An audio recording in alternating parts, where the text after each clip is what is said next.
Líos que, por ejemplo, tienen que ver con los alquileres. Bueno, se han retirado un montón de plazas, de domicilios, de casas, en realidad de departamentos, de oferta del alquiler, ¿no? Sí, Pablo. Bueno, se le adjudica esta realidad a la nueva ley de alquileres. Muchos propietarios, antes de poner su inmueble en alquiler, prefieren venderlo y esto vuelve a presionar sobre los precios de los alquileres que ante la escasez se ponen todavía más caros, más difíciles, pero además conocimos en las últimas horas la novedad que genera tanta preocupación y pone en alerta a los inquilinos porque los que renueven en junio van a tener subas de más del doble respecto de lo que venían pagando. Una situación muy complicada, pero además las dudas, ¿no? Porque no solamente lo que ocurre, que no es poco, que es todo un peso, sino también las dudas que hay sobre este caso. Por eso vamos a presentar a nuestra entrevistada. Le damos la bienvenida a Victoria Postiguillo, que es abogada y directora de la Asociación Nacional de Consumidores e Inquilinos, Acción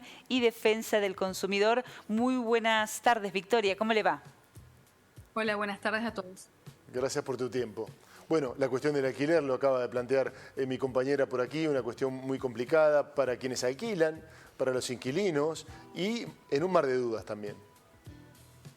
Así es, bueno, Argentina es uno de los países con mayor inflación en el mundo si no tenemos en cuenta las dictaduras. La falta de propiedades en alquiler, es decir, en oferta, también son culpa en gran medida de la indexación que está establecida en la llamada ley de alquileres y por otro lado de las cargas impositivas en el registro de los alquileres. Todas estas medidas de pretender intervenir la economía de los argentinos generan el efecto inverso al que se busca, que es favorecer supuestamente al lado más vulnerable que van a ser los inquilinos. Pero siempre en uno de los países con más inflación del mundo, como es Argentina, es un error indexar o indizar, es decir, supeditar el precio del alquiler a un índice manejado por, en este caso, el gobierno o por quien sea, porque estamos en uno de los países con más inflación en el mundo. Entonces, ¿qué es lo que necesita el argentino? Todo lo contrario, que es previsibilidad. Necesito que, como toda la vida se hizo, en mi contrato diga exactamente cuánto voy a pagar el primer año, cuánto voy a pagar el segundo año y cuánto voy a pagar el tercer año, y no que sea una sorpresa. Sobre todo, como digo, en uno de los países con más inflación en el mundo. No le conviene a ninguna de las partes. Consultarte, Victoria, ¿qué va a pasar en junio cuando quienes cumplan sus contratos tengan que renovar? Lo que le va a pasar a todos los argentinos que tienen que ver con la falta de seguridad jurídica por una mala técnica legislativa al momento de aplicar esta reforma legislativa, que no es que toda la ley, la llamada ley de alquileres, esté mal. En realidad es una reforma al Código Civil y Comercial donde tiene grandes innovaciones y cosas muy positivas, excepto dos artículos. Uno de esos artículos es indexar el alquiler, es decir, someterlo a un índice sorpresivo que me voy a enterar de acá a un año. Y el otro artículo equivocado en Argentina, a nuestra forma de ver, tiene que ver con el plazo. El plazo de los 3 años no es malo en sí mismo, pero si no hay una previsión legislativa de modificar también los honorarios de los corredores inmobiliarios, es muy difícil ingresar a un alquiler. Entonces, la llamada ley de alquiler, que es una reforma al Código Civil y Comercial, no es mala en sí misma. Estamos hablando de dos artículos que son los que generan este gran problema, que es el problema de todos los argentinos. No tenemos seguridad jurídica porque no tenemos seriedad en este caso, la normativa y la gente que la sanciona, que recordemos fue aprobada por unanimidad por todos los partidos políticos. Y siguiendo la línea de la pregunta, ¿de cuánto se podría esperar el porcentaje para el próximo mes?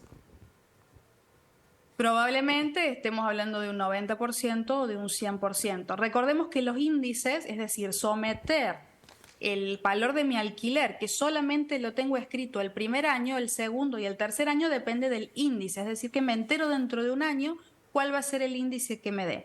Y en Argentina ese índice está bastante retenido porque sabemos que la inflación es más que el 100%. Todos los argentinos lo vivimos y lo sufrimos.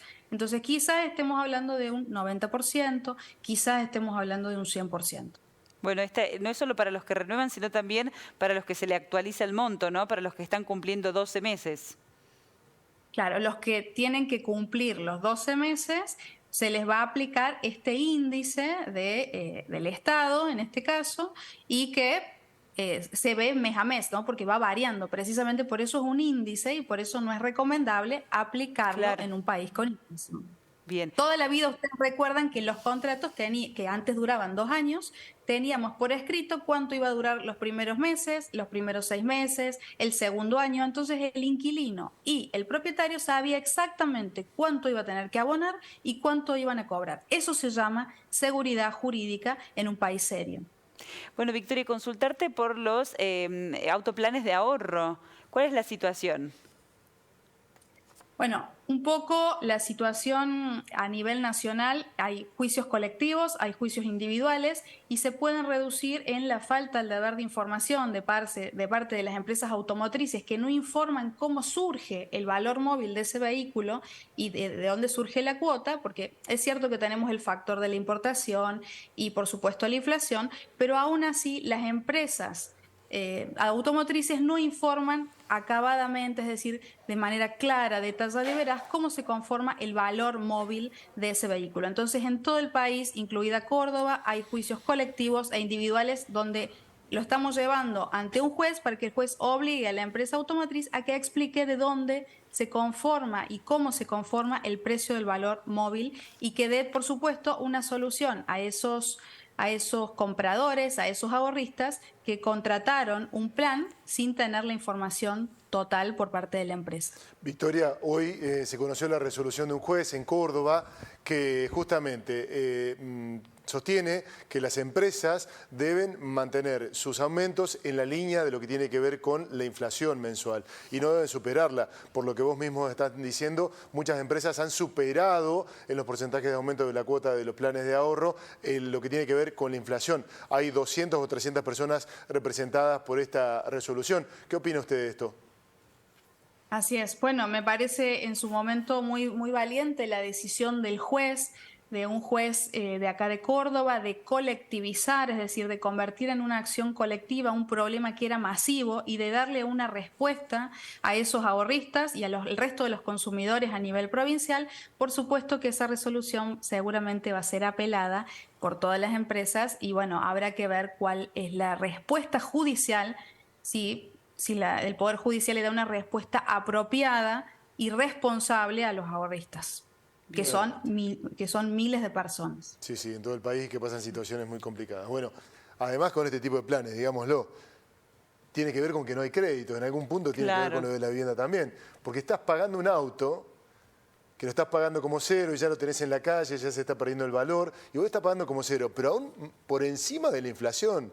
Es una situación realmente muy complicada la que se vive con esto. Es como un préstamo al revés, vos le estás dando plata a ellos pagándoles el auto. Bueno, y en eso encima tener que vivir esta situación, ¿no? Se dan varias prácticas abusivas con respecto a los autoplanes y ese es el motivo de tantos juicios. Una de las prácticas abusivas es que no se condice el valor del mercado con el valor del autoplan. Normalmente termina siendo el doble que cuando uno lo compra en efectivo. Tampoco se condice el valor que dice la empresa que sale con el valor establecido por ACARA, que es la Asociación Nacional de Concesionarias Argentinas. Y luego está otra práctica abusiva que tiene que ver con que no se están haciendo entregas de vehículos por un lado, pero se los sigue ofertando y vendiendo, y por otro lado de que nunca se les da información clara a las personas de cómo va a ser el mecanismo, que la cuota aumenta. Normalmente hay ofertas engañosas en la contratación que tiene que ver con que se les promete una cuota fija y luego, por supuesto, no es fija, es variable. Bueno, Bien. un datito más, hay mucha gente por estas horas, por estos días, Victoria, confirmame que está recibiendo una carta. Si compraron un auto importado en una concesionaria, le están diciendo no va a poder ser su negocio, no le vamos a poder dar este auto y te ofrecen alguno que sea nacional. Porque no hay acceso al dólar para que compren las autopartes y menos para ingresar a autos que vienen, por ejemplo, de Brasil. ¿Y esto también puede considerarse una conducta abusiva o se entiende dentro de las leyes del mercado? Totalmente abusiva, porque primero, si ustedes se fijan en todas las empresas más importantes de Argentina que tienen renombre internacional, en su página web continúan ofreciendo vehículos que luego que la persona pone una gran suma de dinero, estamos hablando de millones de pesos, en algunos casos le dicen no, no lo podemos ingresar, pero lo siguen vendiendo. ¿Para qué venden algo que dicen que después no van a poder entregar? Y después, otra práctica abusiva tiene que ver con que la empresa le dice al consumidor que no le puede entregar un vehículo por la traba de las importaciones. Bueno, pero la empresa es responsable con el consumidor con respecto a eso y deberá la empresa arbitrar los medios necesarios para hacer el reclamo al Estado, que para eso tiene recursos y abogados para poder hacerlo. Pero no es siempre la culpa del consumidor, que es la parte más vulnerable y no se tiene que hacer cargo de todas las consecuencias, siempre la parte más vulnerable. La empresa es responsable con respecto al consumidor y tiene derecho, si quiere, a exigirle al Estado y a ingresar todos los juicios que desee contra el Estado por la traba de las importaciones. Pero no va a cargar los platos rotos el consumidor por culpa o del Estado o de la empresa. Bien, bien, muy claro, Victoria. Un gusto tenerte por aquí, ha sido muy amable. Por favor, a ustedes. Muchas gracias, muy amable.